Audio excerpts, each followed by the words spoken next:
আপু দরজা খোলো আপু। আমি আর বাঁচতে চাই না।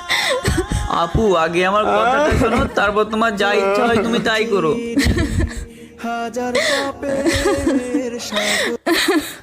আমি ওকে ছাড়া বাঁচবো না। এই রকম বলতে নেই। হ্যাঁ হ্যাঁ, আমার কাছে আছে তোর সোনার হার।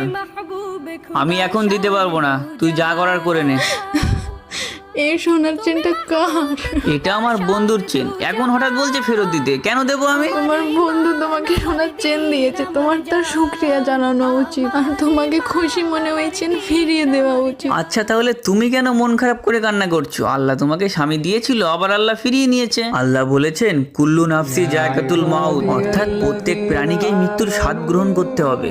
তুমি ঠিকই বলেছো, আল্লাহ আমাকে ক্ষমা করে দিও।